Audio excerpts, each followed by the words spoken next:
abrir sua Bíblia lá na carta de Filemão.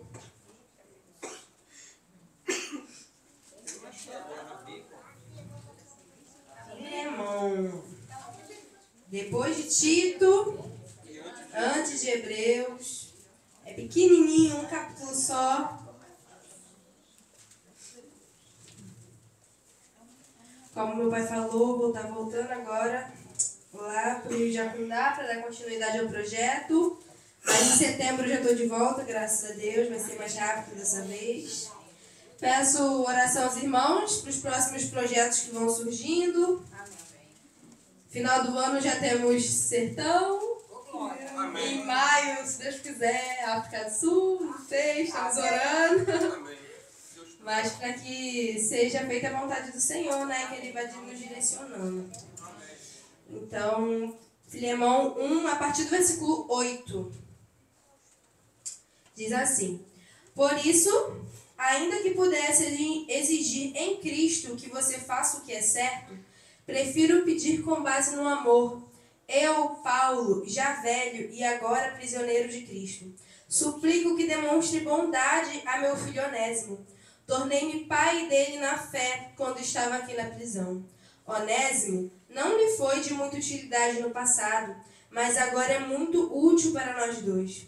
Eu o envio de volta a você e com ele vai meu próprio coração. Gostaria de mantê-lo aqui comigo enquanto estou preso por anunciar as boas novas. Assim, ele me ajudaria em seu lugar. Mas eu nada quis fazer sem o seu consentimento. Meu desejo era que você ajudasse de boa vontade e não por obrigação. Ao que parece, você perdeu Onésimo por algum tempo para ganhá-lo de volta para sempre. Ele já não é um escravo para você. É mais que um escravo, é um irmão amado, especialmente para mim. Agora ele será muito mais importante para você, como pessoa e como irmão do Senhor. Portanto, se me considera seu companheiro na fé, receba-o como receberia a mim. Se ele o prejudicou de alguma forma ou se lhe deve algo, cobra de mim. Eu, Paulo, escrevo de próprio punho. Eu pagarei. E não mencionarei que você me deve sua própria vida. Sim, meu irmão, faça-me a gentileza no Senhor. Reanime meu coração em Cristo. Escrevo esta carta certo de que você fará mais do que lhe peço. Por favor, prepare um quarto para mim, pois espero que as orações de vocês sejam respondidas e eu possa voltar a visitá-los em breve. Amém. Os irmãos podem se sentar. Essa epístola tão breve, tão curta, eu admito que eu já tinha lido ele tantas vezes e nunca tinha vindo tanta coisa. Mas depois de eu fazer um estudo nessa carta, eu vi quantos ensinamentos essa carta tem, quanto profunda é essa carta. E para situar os irmãos, essa epístola de Filemão ela foi escrita pelo apóstolo Paulo lá entre o ano 60 e 62 depois de Cristo.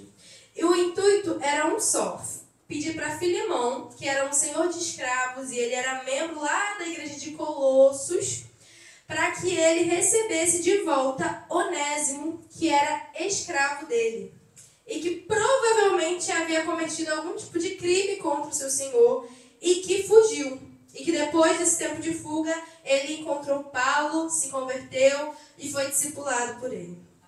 Mas Paulo, ele pede que Onésimo não recebesse, que Filemão não recebesse Onésimo de qualquer forma.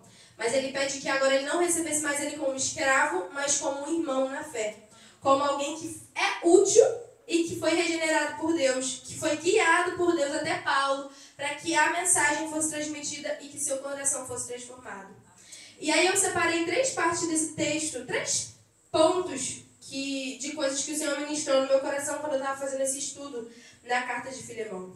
Primeira coisa foi sobre a providência de Deus. Quando a gente lê a carta de Paulo para Filemão, a gente vê do início ao fim como que Deus é um Deus de providência. Ele providencia situações para que nós sejamos moldados, o nosso caráter seja moldado. Paulo, lá no início da carta, ele vai chamar a si mesmo de prisioneiro de Cristo. Ele poderia dizer que ele era prisioneiro de Roma, porque ele estava preso em Roma, e foi Roma quem o prendeu. Mas ele é enfático em dizer e repetir algumas vezes quando a gente vai lendo a carta que ele era prisioneiro de Cristo. Eu acredito que ele diz isso primeiramente porque ele entende que ele está preso a Cristo. Que aonde quer que ele for, Cristo vai estar lá com ele. Que não tem como ele ir para algum lugar sem Jesus. Mas acredito também que ele fala isso porque ele entende que ele está preso por amor de Cristo. Mas além disso, eu acredito que ele diga isso porque ele entende que tudo aquilo ali que ele estava passando foi porque aquela era a vontade de Deus. E eu sempre tive dificuldade de entender a providência de Deus. E com isso eu não estou querendo dizer que o ser humano não tem escolha ou coisa do tipo. Eu estou querendo dizer que existem certas situações na nossa vida muito pontuais que o Senhor permite para que Ele trabalhe no nosso coração, para que a gente aprenda determinadas coisas. Amém. Então, é muito interessante porque eu sempre tive essa dificuldade em relação à providência de Deus e Ele me direcionou logo para missões. E até a história, né, que o pessoal fica me zoando do menino da capivara é uma coisa que aconteceu para Deus me mostrar isso. Para quem não está entendendo, aconteceu o seguinte. Esse projeto que a gente faz parte, do projeto Palavra Educa, depois do primeiro módulo, um vereador de lá disse que iria nos ajudar, custeando toda a nossa alimentação, nossas passagens e tudo mais. Então a gente pensou, nossa, glória a Deus, estamos bem, agora não vamos precisar se preocupar com comida, porque o vereador vai nos bancar, glória a Deus. Ele pediu pra gente enviar uma lista para ele, a gente enviou essa lista da alimentação. Só que quando a gente chegou lá no bar, que é a nossa casa, a gente foi lá no partinho que a gente faz de dispensa e não tinha nem a metade daquilo que a gente tinha pedido e não tinha praticamente, não tinha muita coisa. A gente ia passar lá um mês, tinha coisa pra tipo uma semana e ele tinha enviado 2 frangos pra um mês. Como, meu filho? E sardinha, encheu a gente de sardinha. Mó denso. O que aconteceu? Primeira semana o frango já foi embora, porque além da gente, às vezes tinha pessoas que iam lá nos visitar e não levavam nada, a gente tinha que alimentar todo mundo. E aí, pessoas que eu falo assim, de outros ministérios, né, que estavam querendo conhecer o projeto. E aí, acabou muito rápido e a gente só tinha arroz e feijão para comer. O que aconteceu? As crianças foram ensinar a gente a fazer varinha de pesca com madeira. Aí a gente foi lá, vamos tentar pescar um peixe. A gente só tem arroz e feijão, vamos tentar pescar um peixe. A gente vai lá no garapézinho, pega a canoa, vai lá no garapézinho, a gente tenta pescar alguma coisa. E eu lembro que eu fiz uma oração, eu falei, Senhor, eu sempre ouvi falar que o Senhor é Deus provedor, e eu tô vendo que o Senhor tem me provido até aqui, nada tem faltado. Eu quero viver isso também, continuar vivendo, não sentir carne, comer arroz e feijão é muito ruim. Ainda mais pra gente que tá aqui na atividade, não sustenta, a gente vai cair duro aquele feijão, por favor, envia carne. E eu lembro que a gente passou horas lá naquele garapé, a gente não pescou nada. Somos péssimos pescadores. Voltamos remando e aí o que aconteceu? Assim que a gente chegou no nosso barcão, tinha um barquinho encostando no lado. Aí o menino, me chamou. Aí eu fui lá até lá, ele levantou assim um pedaço num prato com uma carnona assim, de alguma coisa que eu não sabia o que era. Aí eu, caramba, que legal, obrigada. Aí já chamei, gente, chegou a carne. Aí eu, toma aqui, e tudo mais. Eu perguntei o que era. Aí o menino falou que era paca, que é tipo uma capivara menor. Aí eu falei, que ótimo, obrigada. Você nem deu muita atenção, é só, que legal, maneiro. E saí pra dar a paca pra Elda fazer. O que aconteceu? Um pouco depois a prima dele chegou lá, dizendo que aquela ali era a forma do menino demonstrar que estava interessado em mim, que estava querendo casar comigo. Era mais ou menos por aí. E aí eu fui zoada, tudo mais. Nossa, sou zoada até hoje, toda vez que eu tô lá. Mas por que eu tô contando essa história? Porque tudo acontece por um motivo. E aquilo ali foi a providência de Deus. Deus permitiu que o vereador falhasse com a gente. Deus permitiu que aquele menino nada a ver se interessasse por mim para enviar a carne para nos suprir naquele momento. Para que a gente aprendesse a confiar que a gente não estava ali dependendo de nenhum homem, de nenhum vereador, de ninguém. A gente estava ali totalmente dependente de Deus. Então, tudo na nossa vida, muitas vezes algumas coisas acontecem e a gente poderia falar, é Satanás querendo impedir o mover de Deus. É isso. Algumas vezes realmente é Satanás querendo nos atentar? Mas aí que tá. Até nessas situações a gente precisa entender que é permissão de Deus. Então a gente precisa olhar o que o Senhor está querendo me ensinar com isso. Se o Senhor está permitindo que Satanás esteja rondando, ele quer me ensinar alguma coisa. Então o que é? Ao invés da gente sempre olhar com aquela visão, a gente precisa trazer isso pra gente. O que o Senhor está querendo mudar dentro de mim? O que o Senhor está querendo fazer dentro de mim? Então, Paulo, ele estava preso em Roma. Onésimo era escravo em Colossos, lá na igreja de Colossenses. A igreja de Filemão tinha como líder Paulo. Onésimo foge querendo deixar tudo para trás. Ele vai parar justamente onde? Em Roma. E ele vai encontrar justamente com quem? Com Paulo. E qual é a ligação de Paulo com Filemão? Eram amigos.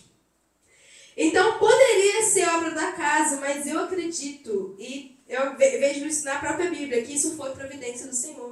Deus quis que Paulo fosse preso, Deus quis que Onésimo fugisse e encontrasse Paulo na prisão, e Deus quis que Paulo enviasse Onésimo de volta para Filemão, para que o amor de Deus pudesse ser revelado a ambos, e para que eles, através dessa situação, entendessem verdadeiramente o que é amar, o que é perdoar, o que é viver o Evangelho. Então, eu acredito que foi situações após situações que o Senhor foi pontualmente tratando na vida de cada um deles, para que eles tivessem a vida deles transformada pelo amor do Senhor. Amém.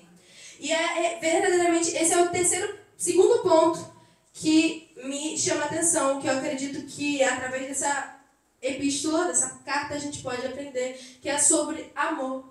Porque com toda essa situação, Filemão, ele teve o amor dele por Deus e pelo próximo provado.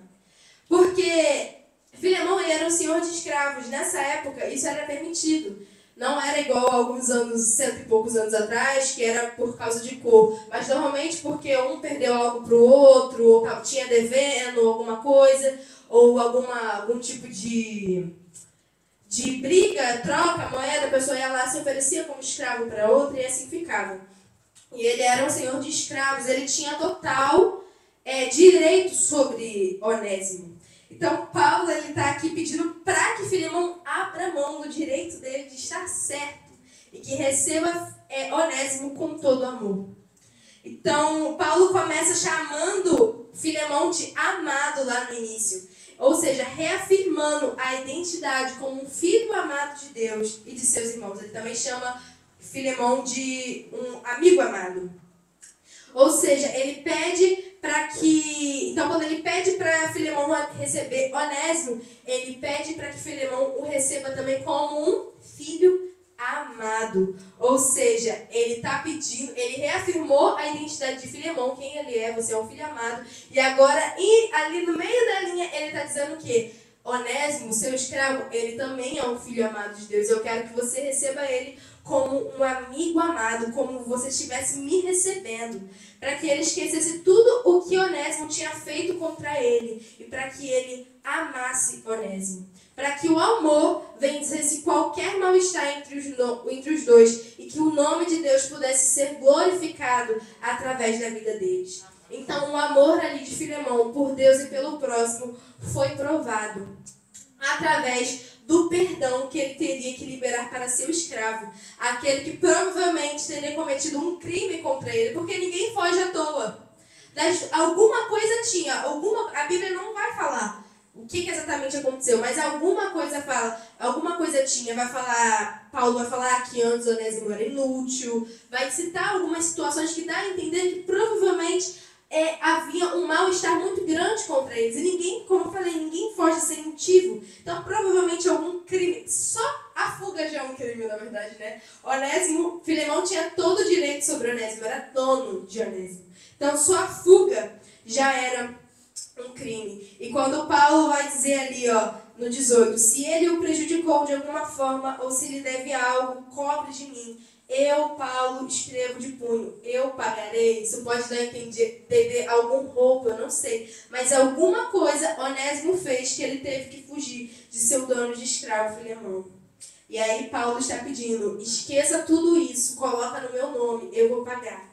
Eu te peço que, eu estou te dizendo que esse homem que fugiu de você se encontrou comigo, ele se converteu, ele foi regenerado, ele está uma outra pessoa. Então receba ele de volta, trate a ele como um irmão. E não adianta ser de forma fingida.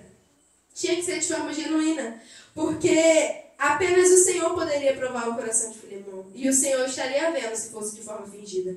E ali o Senhor queria tratar no coração de Filemão o perdão.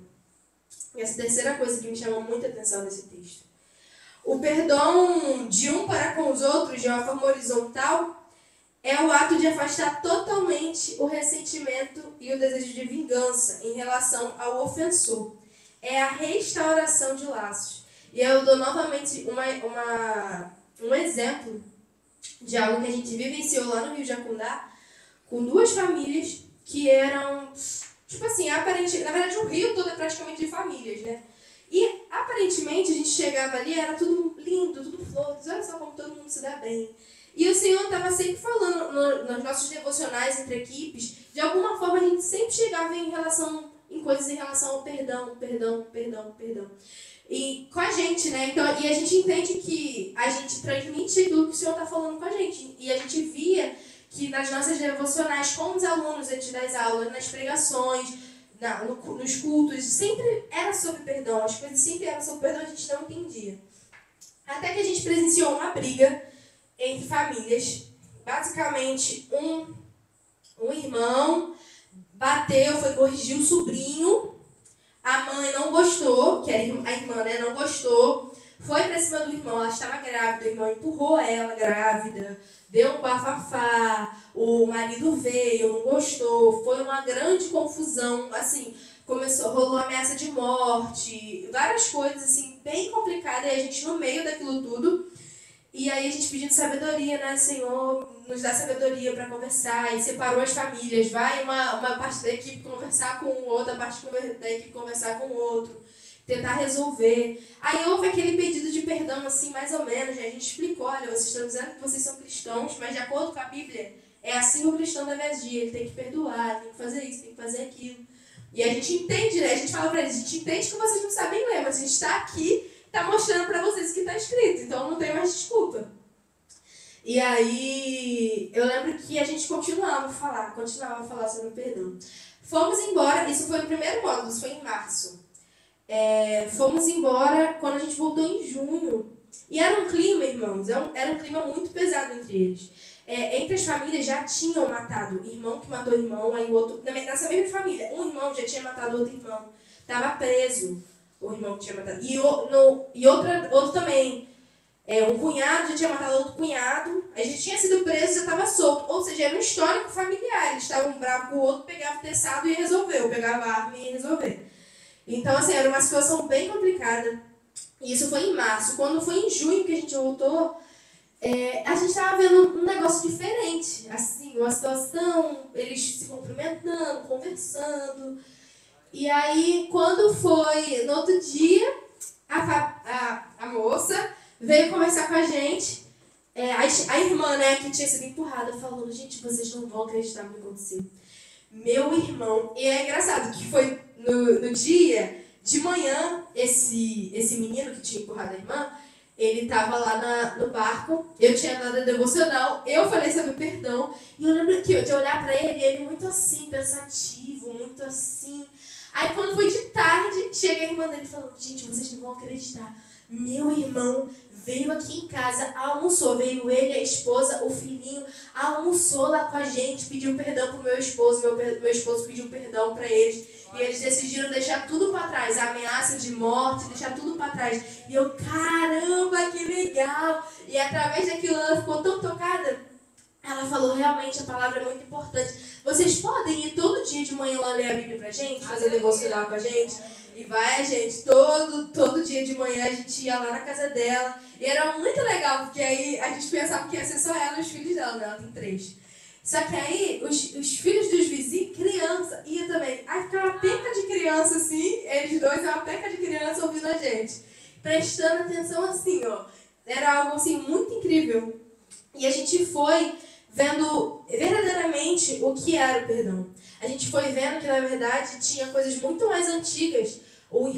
Esse irmão que empurrou a irmã, ele já tinha prometido o marido dela de morte, porque antigamente, antes do marido dela se converter, ele batia nela.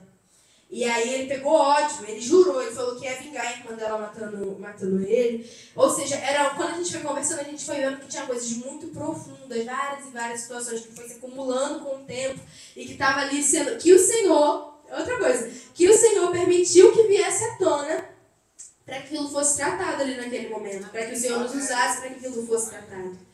Então, o perdão, para ser completo, ele precisa que o ofensor esteja realmente arrependido e que o ofendido esteja disposto a perdoar, a restaurar os laços, a restaurar a amizade, a deixar de lado. Isso quer dizer, então, que se o outro não estiver arrependido, eu posso... tô nem aí, ele está arrependido, então eu tô livre. Obviamente que não. A gente tem que fazer a nossa parte naquilo que está ao nosso alcance. Então, se alguém fez algo contra você, você sabe que aquela pessoa não se arrependeu, o seu dever como cristão é estender o perdão a ela. Ela ainda não se arrependeu, ela ainda não se deu conta, mas é o seu dever como cristão tratar ela bem, procurar restaurar os laços, procurar viver bem. Ah, mano, mas isso é muito trouxice, a gente tem que deixar que os outros façam a gente de besta.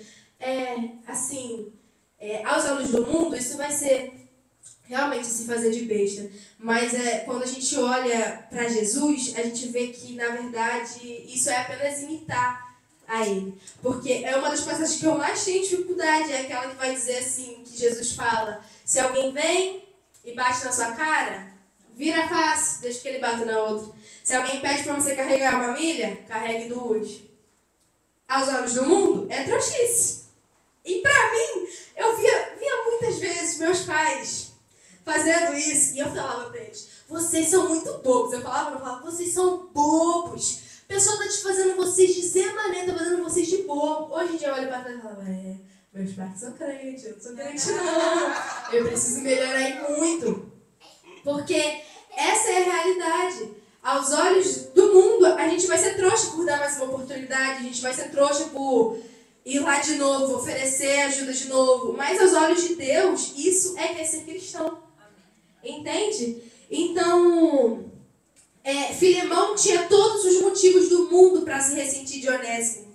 Ele tinha os seus direitos pessoais, já que ele foi desrespeitado pelo seu escravo. E ele tinha também todos os seus direitos judiciais, já que, de acordo com a lei da época, o dono de escravo tinha total direito sobre ele. E Onésimo, além de cometer um crime contra seu senhor, ele fugiu, ou seja, Filemão, ele tinha tudo a seu favor.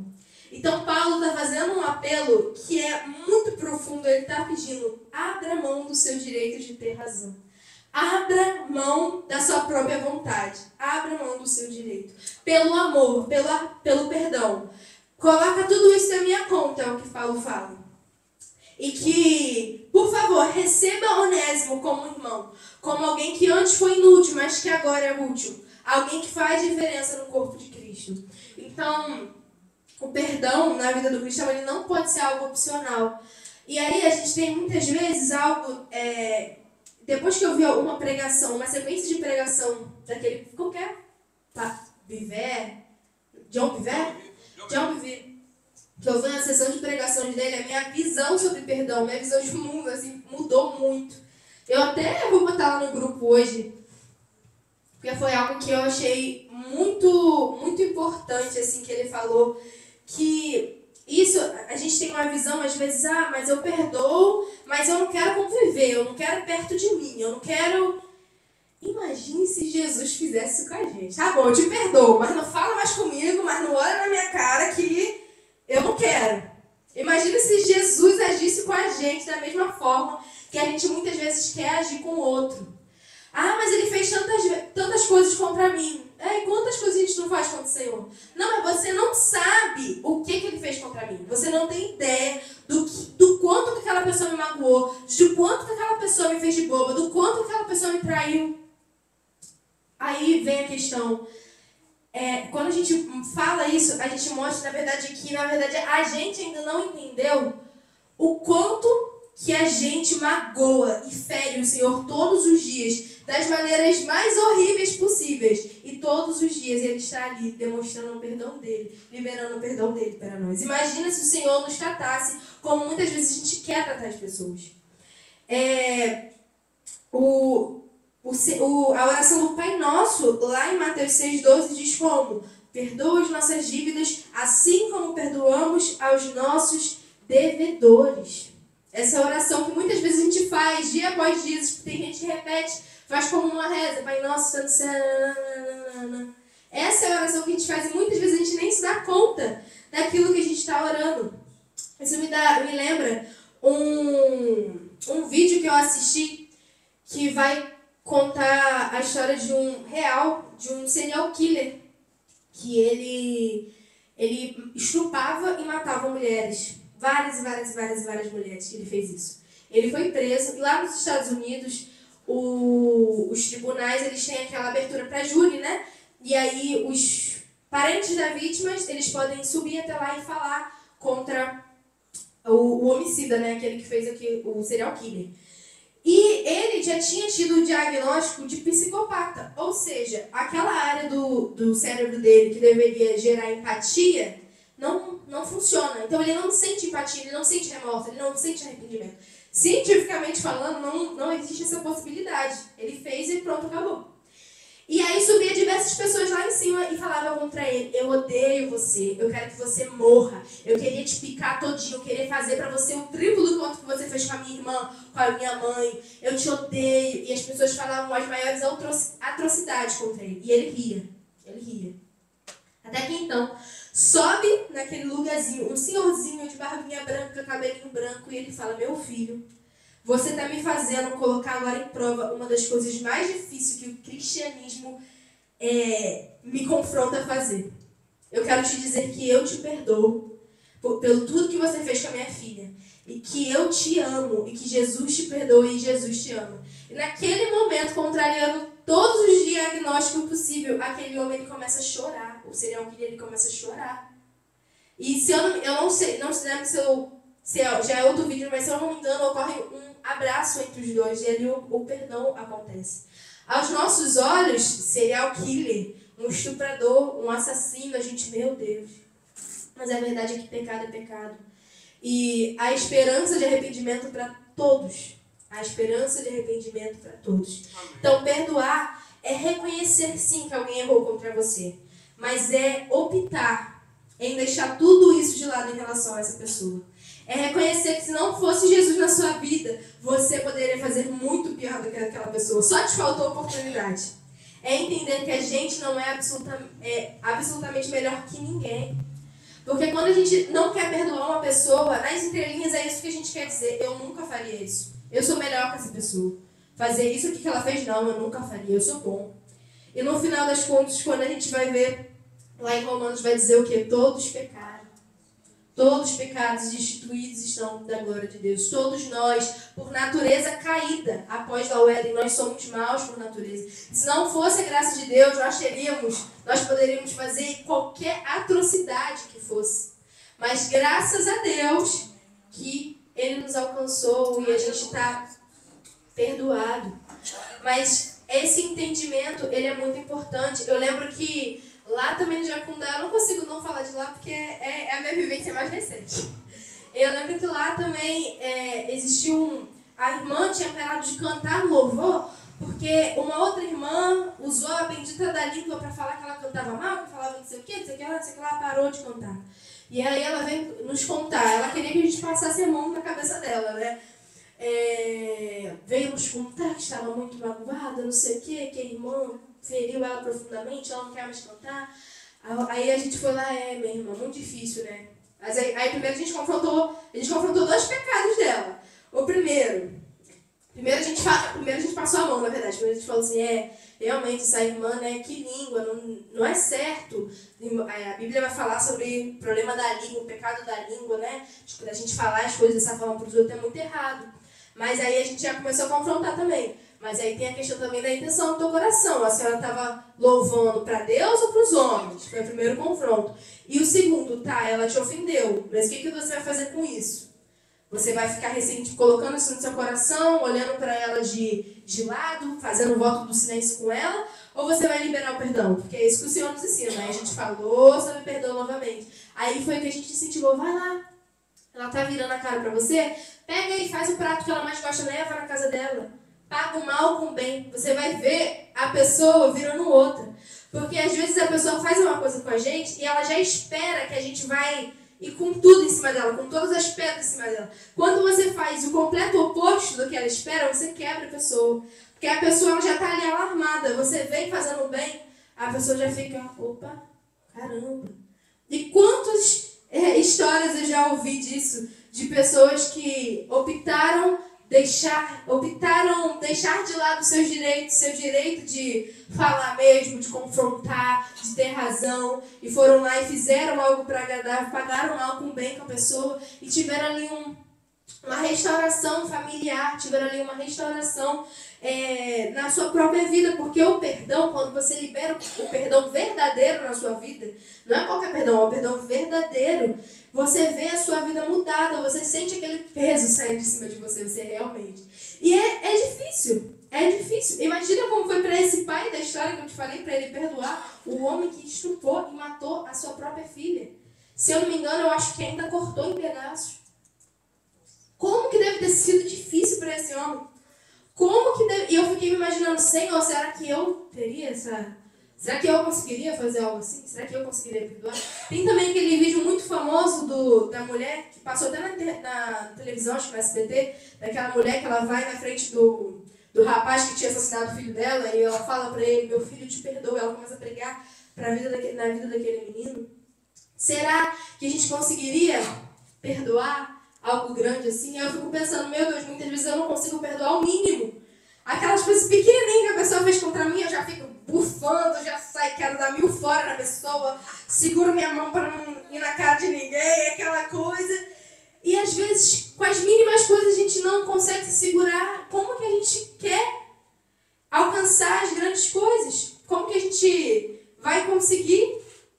Se um dia, eu não sei como que vai ser daqui para frente, eu não conheço muito sobre isso, mas vamos supor que chegue realmente, agora na nossa época, a grande tribulação, e vai ter pessoas que, sei lá, chicoteiam a gente todos os dias, matem seus familiares na sua frente, por amor a Cristo. Você vai ter o coração aberto a perdoar aquela pessoa que está te fazendo mal? Aquela pessoa que talvez esteja matando seus familiares? Então é algo que a gente precisa pensar. É algo que a gente precisa todos os dias nos confrontar. Eu tenho realmente acreditado na providência de Deus em todas as situações que Ele me coloca. Eu tenho exercido o amor pelo meu irmão. Eu tenho exercitado o perdão. Eu tenho liberado perdão na vida das pessoas, ou eu fico só guardando tudo no meu coração. Algo que também mudou, sim.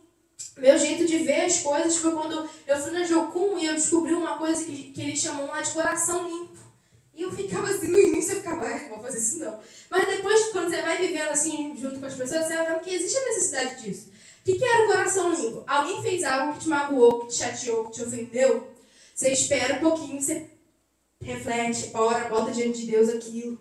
E quando você estiver respirando fundo, você vai chegar para aquela pessoa, ao invés de ficar acumulando, esperando aquilo virar uma grande bola de neve no seu coração, acumulando 1000 coisas para depois explodir, jogar na cara e o estrago ali está feito. O que eles falam? Aconteceu uma coisa, respira. Respirou, orou? Senta com a pessoa e conversa. Você vai conversar acusando? Não. Fulano, você falou isso. Eu entendi assim. Foi isso que você quis dizer? Eu quero entender o que você quis dizer. Porque isso aqui me magoou. Isso aqui não está certo. Isso aqui. E expor, conversar, para que não vire uma bola de neve na nossa vida. E isso a gente pode adaptar para tudo na nossa vida, na nossa casa, quando meus pais, ou meu irmão, ou meus tios fazem uma coisa que eu não gosto, de sentar e conversar. O que a gente faz? A gente vai acumulando, depois explode, e aí para juntar os cacos é muito pior, né? Para você depois. E é algo que eu falei também lá na igreja, a missão apostólica, que a vida do cristão é uma vida de humilhação. É uma vida de humilhação. É o tempo todo você fazer aquilo, me desculpa, é você abrir mão da sua ira, abrir mão da sua razão e pedir perdão. Muitas vezes até quando você não fez algo de errado. Aí, às vezes você reagiu errado. Olha que minha mãe sempre falou, que eu sempre fiquei com raiva, mas hoje em dia eu entendo. Que às vezes a pessoa tinha feito algo contra mim. E eu estava na minha razão, mas eu fui lá e reagi mal contra aquilo, gritei, berrei, taquei uma coisa... fiz alguma coisa contra. Minha mãe ia lá e brigava comigo. Mas eu falava, mas ele que errou. Mas você reagiu mal, você reagiu errado, perdeu totalmente sua razão. E muitas vezes é isso que acontece. Às vezes a pessoa faz algo contra a gente está na nossa razão. Mas a gente reage mal. E aí Deus lá de cima pede perdão. Mas por que, Senhor? Foi ele que fez. Pede perdão. Ninguém mandou você reagir dessa forma aqui. A palavra de Deus fala o quê? Que a palavra branda suscita ira, apazigua a situação. Mas então, que ligação tem esses 3 pontos com a nossa vida? Será que eles se relacionam entre si? Crer na providência de Deus, praticar o amor e o perdão, eles são princípios importantíssimos e que precisam ser colocados em prática na nossa vida. Porque quantas vezes, como eu falei, algumas coisas acontecem ao invés de a gente estar querendo, da gente entender que Deus está querendo nos ensinar alguma coisa, a gente prefere ficar colocando a culpa nos outros. É o meu marido que me atenta, que ele é um atribulado, é fulano que me atenta, é não sei o que, a gente pode dizer pro outro. É o outro, é minha esposa, é meu marido, é meu filho, é o diabo, mas nunca é a gente. A gente, glória a Deus, aleluia, é santidade pura. Santos do Senhor, amados do Senhor. Então por que a gente não consegue enxergar Deus agindo quando alguém nos fere profundamente? Por que a gente não consegue enxergar Deus agindo quando algo completamente inesperado, uma doença, chega? Por que a gente não consegue enxergar Deus agindo também nos maus momentos? A gente muitas vezes tem essa visão de que é só vitória, só vitória, só vitória. Não, o próprio Senhor fala que no mundo a gente vai passar aflições, mas para a gente ter bom ânimo, porque Ele venceu o mundo. Então, muitas vezes, existem coisas na nossa vida que acontecem porque o Senhor quer nos tratar. O Senhor quer nos mudar. O Senhor quer nos quebrar e nos fazer tudo de novo. Então, que a gente venha ter esse entendimento, que a gente venha pensar sobre isso. O Senhor quer que a gente pratique o amor. Deus quer que a gente pratique o perdão, e não apenas em palavras, mas principalmente em ações. Porque a verdade é que pregar sobre isso é muito fácil. É facílimo falar. Muito fácil, eu tenho facilidade de falar, então facílimo. Mas agora praticar, colocar em prática, é muito difícil.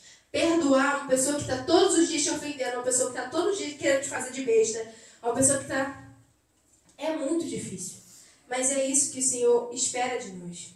Eu queria convidar vocês a abrir a Bíblia lá em Mateus 18, a partir do versículo 21.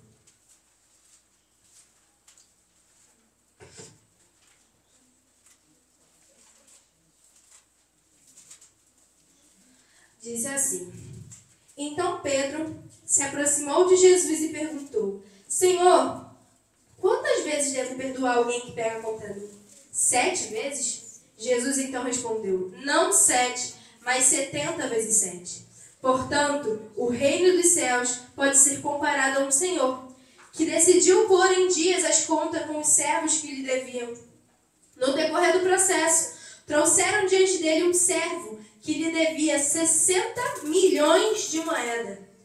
Uma vez que o homem não tinha como pagar, o Senhor ordenou que ele, sua esposa, seus filhos e todos os seus bens fossem vendidos para quitar a dívida. O homem se curvou diante do Senhor e suplicou: Por favor, tenha paciência comigo e eu te pagarei tudo. O Senhor teve compaixão dele e soltou-o e perdoou-lhe a dívida. No entanto, quando o servo saiu da presença do Senhor, foi procurar outro servo que trabalhava com ele e que lhe devia 100 moedas de prata. Agarrou-lhe o pescoço e exigiu que ele pagasse de imediato. O Senhor se curvou diante dele e suplicou: Tenha paciência comigo e eu te pagarei tudo. Ele, porém, não estava disposto a esperar. Mandou que o homem fosse lançado na prisão até que tivesse pago toda a dívida. Quando os outros servos, companheiros dele, viram isso, ficaram muito tristes. Foram ao Senhor e lhe contaram tudo o que lhe havia acontecido. Então o Senhor chamou o homem, cuja dívida ele havia perdoado, e disse: Servo mau, eu perdoei sua imensa dívida porque você me implorou. Acaso não devia ter misericórdia de seu companheiro, como tive misericórdia de você? Irado, então, o Senhor mandou o homem à prisão para ser torturado até que lhe pagasse toda a dívida. Assim também, meu Pai Celestial fará com vocês, caso se recusem a perdoar de coração dos seus irmãos. Então, essa é a realidade do Evangelho. É difícil. É difícil demais. Mas é isso que o Senhor nos chama a fazer. Perdoe, libera perdão. Ah, mas ele fez isso. Eu digo novamente. Na verdade, nada é tão grande contra a ofensa que dia após dia nós fazemos contra o nosso Deus. Então que a gente venha trazer à tona essa realidade, que a gente venha pagar o mal com o bem. Seu marido está te atentando, faz lá, agora não dá para fazer a comida preferida porque a gente está em jejum, né? Mas quando faz a comida, toma aqui, querido. Seu filho, toma aqui, meu amor. Deixa eu conversar com você. A gente realmente, porque às vezes também a gente quer liberar o perdão só para as pessoas de fora. Mas a verdade é que provavelmente quem mais vai te magoar, quem mais vai te ferir, quem mais vai te ofender, quem mais vai fazer muitas vezes coisas que vai te ferir profundamente são aqueles que mais convivem com você, porque convivência é isso. E a vida, se você não perdoar, a vida, se você não muitas vezes relevar certas coisas, vai ser vivida com muito peso. Porque a mágoa, a ira, são coisas muito pesadas de se carregar. Então é por isso que Jesus fala, perdoe. Porque na verdade o que ele está dizendo é, tire um fardo de cima de você, coloca sobre mim. Eu sou o juiz de todas as situações. Não queira ter razão, não queira ser o certo. Não queira isso porque muitas vezes quem tem razão perante os homens, mas não tem razão perante Deus. Amém. Então que a gente venha pensar, irmão, sobre esses assuntos, que a gente venha refletir sobre isso e refletir se na nossa vida a gente tem que colocar em prática tudo isso, amém? Amém. Gostaria de convidar os irmãos a se colocarem de pé, a gente está orando. Glória a Deus. Senhor, meu Deus, meu Pai, muito obrigado, Jesus, por tudo, muito obrigado porque é o Senhor, Pai, que nos conduz, é o Senhor que nos ajuda, Jesus. Nós te pedimos que o Senhor venha nos ajudar, Senhor, a colocar essa palavra em prática, Pai. Que o Senhor venha nos ajudar, Senhor, a perdoar, a amar, a crer na sua providência, Senhor, acima de todas as coisas. Que o Senhor venha, Pai, nos ensinar a amar o nosso irmão, assim como o Senhor nos ama, Senhor. Que o Senhor venha, Senhor, nos ensinar a olhar para os nossos irmãos, assim como o Senhor olha para eles, Jesus. Nos ensina, Senhor, nos ajuda cada dia mais e mais nessa caminhada, Senhor. Somos totalmente dependentes de Ti, Senhor, e da Tua graça. Somos totalmente dependentes do Seu amor e da Sua misericórdia, Pai. Então é esse o nosso pedido nessa noite, Pai. Ajuda-nos, Senhor. Ajuda-nos, nos levanta, Pai. E nos renova, Senhor, a nossa fé. Em nome de Jesus.